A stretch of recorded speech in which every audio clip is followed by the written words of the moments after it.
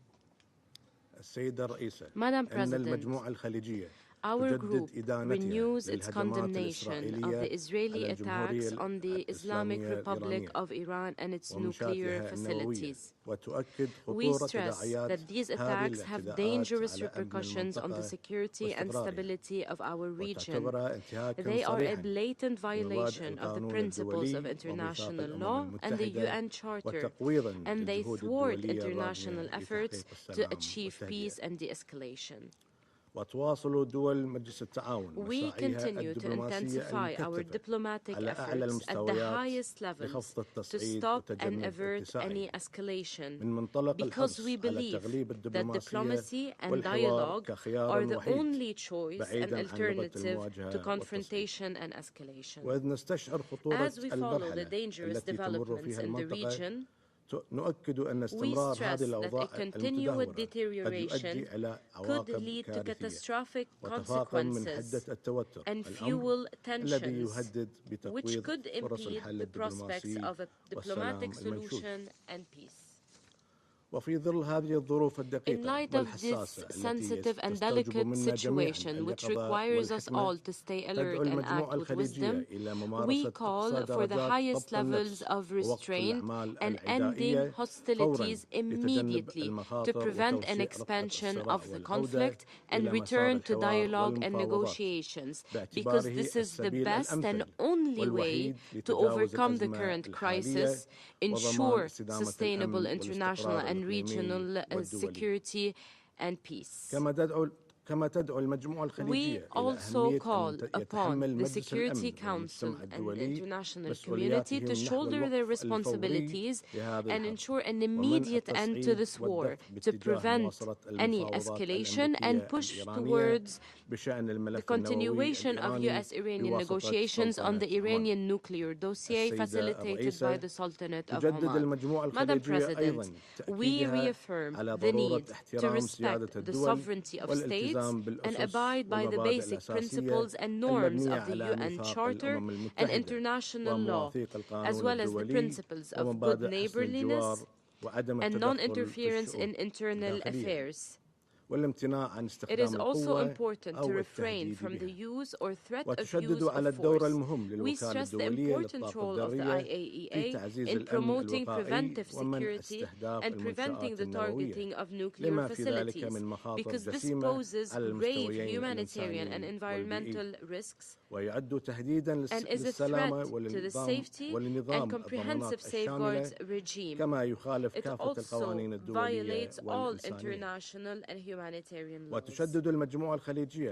In this vein, we stress the need to protect maritime security and maritime corridors in the region and address activities that threaten the security and stability of the region and the world, including the targeting of commercial ships and threatening shipping lanes and international trade,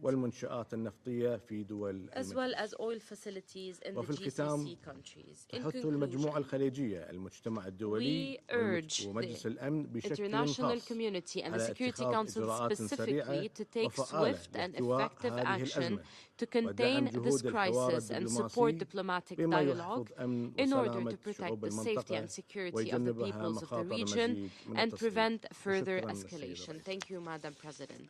I thank the representative of Kuwait for his statement, and I now give the floor to the representative of the Bolivarian Republic of Venezuela. Señora Presidenta, Madam Chair, la República Bolivariana de Venezuela tiene el honor de hacer el uso de la palabra en nombre del Grupo de Amigos en Defensa de la Carta de las Naciones Unidas, conscientes del mandato encomendado a este órgano, tal y como se establece en la Carta de las Naciones Unidas, al tiempo que reiteran su inquebrantable solidaridad para con el pueblo y el gobierno de la República Islámica de Irán en estos difíciles momentos. Señora Presidenta, en respuesta al atroz ataque de Israel contra la República Islámica de Irán, iniciado el pasado 13 de junio del 2025, los Estados miembros del Grupo de Amigos en Defensa de la Carta de las Naciones Unidas emitieron un comunicado especial el día 14 de junio del 2025, en el que expresaron su categórica condena y su denuncia en los términos más genéricos posibles a estos ataques coordinados a gran escala que aún hoy siguen ocurriendo contra múltiples lugares de Irán, lo que ha provocado la muerte de cientos de civiles, entre ellos mujeres, niñas y niños, así como científicos iraníes, profesores universitarios y altos mandos militares, algunos de ellos juntos con miembros de sus familias mientras se encontraban en su hogar. Los Estados miembros del Grupo de Amigos en Defensa de la Carta de las Naciones Unidas condenan enérgicamente los ataques deliberados de Israel contra civiles y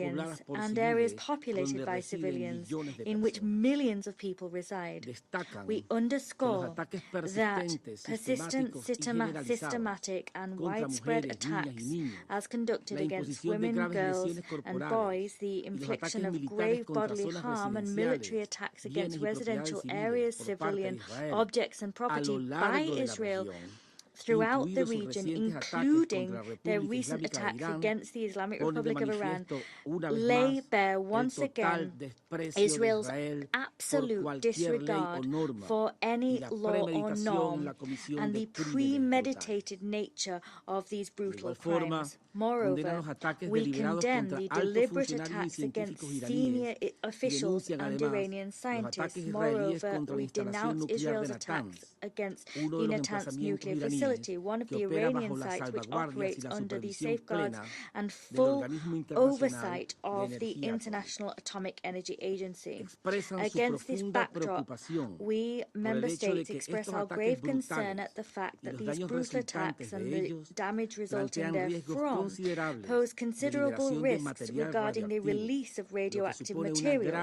That is a grave threat to the civilian population and the environment. At the same time, we express our concern at the fact that Israeli attacks continue to imperil civil aviation security in the region.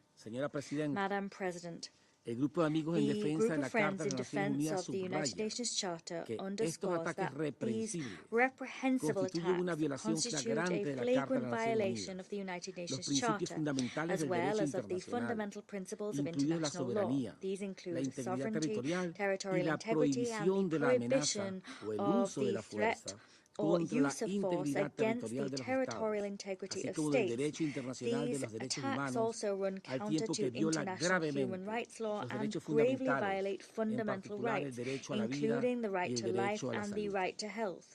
Con mayor razón, estos atroces ataques constituyen una violación flagrante del artículo 2.4 de la Carta de las Naciones Unidas.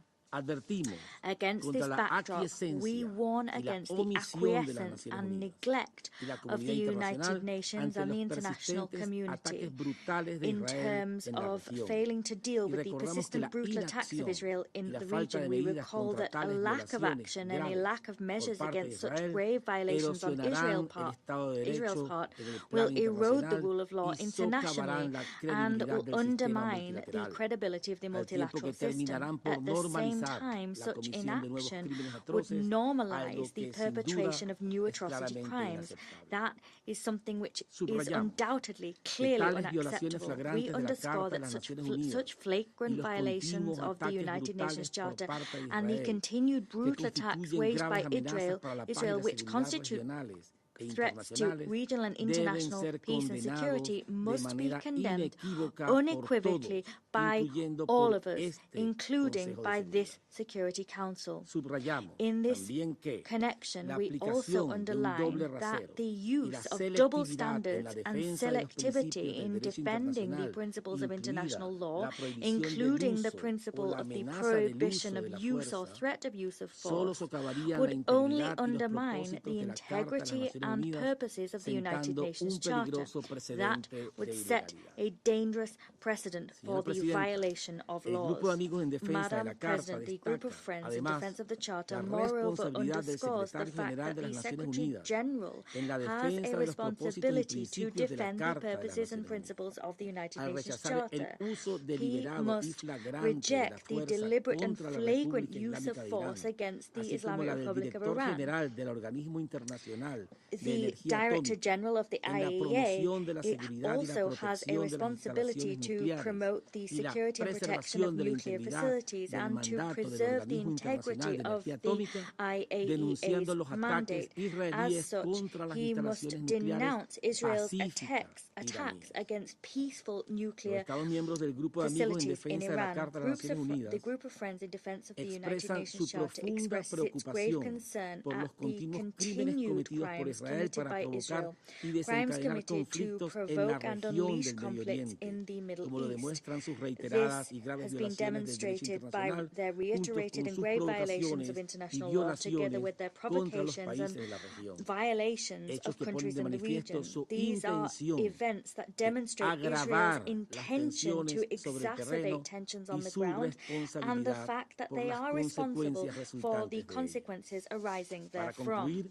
To conclude, we wish to emphasize that it is incumbent upon all states pursuant to international law to refrain from providing aid or deliberate assistance to Israel in order to brutally perpetrate atrocity crimes against the Islamic Republic of Iran or any other nation of the region. At the same time, we point to the inherent right of the Islamic Republic of Iran to self-defense. This pursuant to international law, and we also point to the urgent need for the international community to demand that Israel be held accountable for all of their crimes against the Palestinian people and the region as a whole. Thank you, Madam President. I thank the representative of the Bolivarian Republic of Venezuela for his statement, and I now give the floor to His Excellency Mr. Stavros Lambrinidis, head of the delegation of the European Union to the United Nations. Thank you, Madam President. I have the honor to speak on behalf of the European Union and its member states. Madam President, we expressed from the day one our deepest concern at the dangerous escalation that threatens to destabilize the Middle East following Israeli strikes on Iran and Iran's response. Today, we reiterate a strong commitment to regional security, including the security of the State of Israel, and call on all sides to abide by international law, show restraint, and refrain from taking further steps which could lead to serious consequences such as potential radioactive release. The European Union has always been clear that Iran must never be allowed to acquire a nuclear weapon and is concerned about the IAEA's recent report, based on which the IAEA Board of Governors found Iran in non-compliance with its legally binding nuclear safeguards obligations under the NPT. But lasting security is built through diplomacy, not military action. We believe that diplomacy must prevail. The EU spares no effort to reduce tensions and to find a lasting solution to the Iranian nuclear issue, which can only be through a negotiated deal. Madam President, we, both EU member state ministers and the EU High Representative, have taken numerous bilateral contacts since the start of the conflict with all stakeholders, including phone conversations with our Iranian counterparts, to call on Iran to take decisive steps to return to negotiations and pave the way for a diplomatic solution. In this vein, the High Representative and the E3 ministers are meeting as we speak in Geneva the Iranian Minister of Foreign Affairs. The meeting began this afternoon and it is ongoing. We will continue to engage for de-escalation, and in view of a lasting solution, we're going to be the only solution bringing peace and hope to the region. Thank you. I thank His Excellency Mr. Lambrinidis for the statement, and I now give the floor to the representative of Turkey.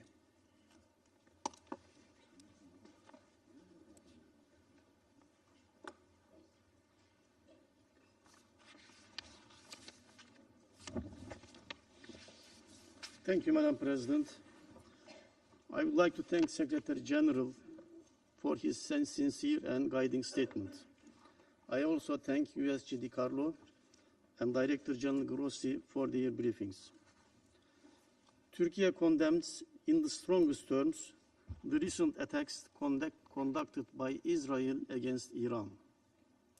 These strikes constitute a manifest violation of the UN Charter, in particular the fundamental obligation on all member states to refrain from the use of force against the territorial integrity and political independence of any state.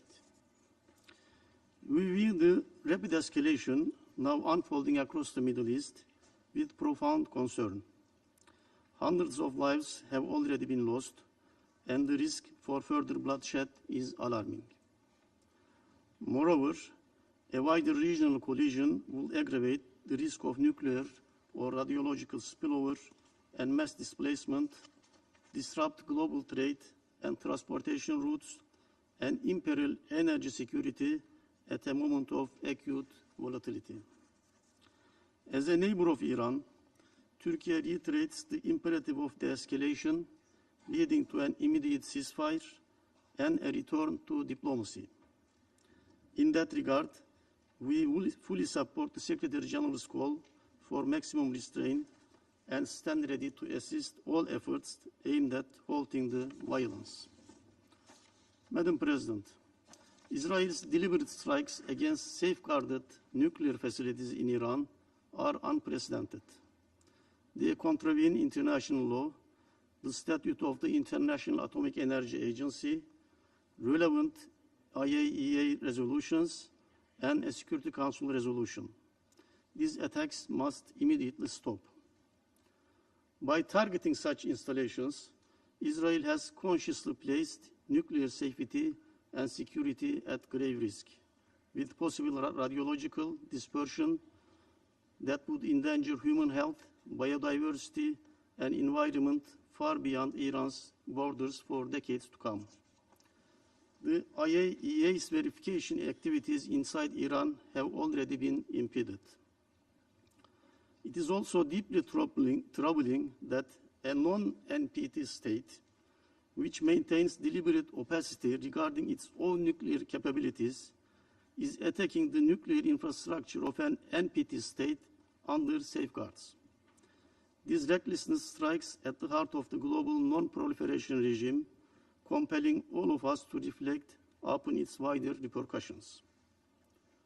The international community, especially this august body, must therefore unite in urging Israel to accede to the Treaty of Non-Proliferation of Nuclear Weapons as a non-nuclear weapons state and to accept robust IAEA verification. At the same time, concerns regarding aspects of Iran's nuclear program should be resolved through dialogue and strengthened cooperation between Iran and the agency. Turkey has consistently underscored that a diplomatic process remains the only viable route to settle the nuclear dispute and has supported and facilitated efforts toward that end. We continue to believe that diplomacy is the sole sensible path forward, and we call on all actors in a position to do so to exert their utmost efforts in this direction. Madam President, beyond the immediate nuclear risks, the security ramifications of this conflict are extensive. Energy security, which is inseparable from the national security, is now under severe threat. Strikes in one of the world's most sensitive regions for oil trade risk supply shortages and extreme price volatility, while the resulting uncertainties undermine long-term investments in vital infrastructure in the region. Hostilities have already disrupted sustainable transport, pushing up container and shipping costs and straining global supply chains. The destruction of urban areas and the natural environment further threatens biodiversity and jeopardizes regional and global sustainable development objectives. Madam President, we must not allow the crisis in Gaza to fade from the international agenda in the shadow of these latest events. Israel's assault on Iran cannot obscure the ongoing crimes being committed against the Palestinian people.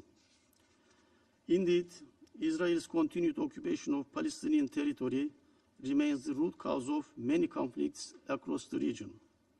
A just, lasting, and comprehensive peace is attainable only through the recognition of an independent, sovereign, and contiguous state of Palestine within the 1967 borders, with East Jerusalem as its capital. International community must therefore press with urgency for an immediate cessation of hostilities in Gaza and Iran alike, and redouble efforts to implement the two-state solution. Imposing peace is no longer a mere option. It is an imperative to preserve the credibility of the UN system and to safeguard the international law. Failure to do so will only fuel a vicious cycle of violence and war. Madam President, this Council must act collectively and decisively to prevent further escalation. The risk of wider conflict, forced displacement on a massive scale, and irreversible environmental harm demands our immediate attention. Turkey stands ready to contribute constructively toward any initiative that will de-escalate tension, restore the ceasefire, and relaunch credible, meaningful diplomacy. Let us seize this moment to reaffirm our shared commitment to the UN Charter, to the global non-proliferation regime, and to the principles of peaceful dispute settlement. Only by resolute adherence to these norms can we hope to avert catastrophic consequences for the Middle East, for the international community, and for next generations. Madam President, I touched on the spillover effects and displacement in Iran. Of course, UN staff is not immune from that. To the knowledge of this Council, 45 UN staff has been evacuated to Turkey from Iran. This shows also that this Council must act. Thank you. I thank the representative of Turkey for his statement. There are no more names inscribed on the list of speakers. The meeting is adjourned.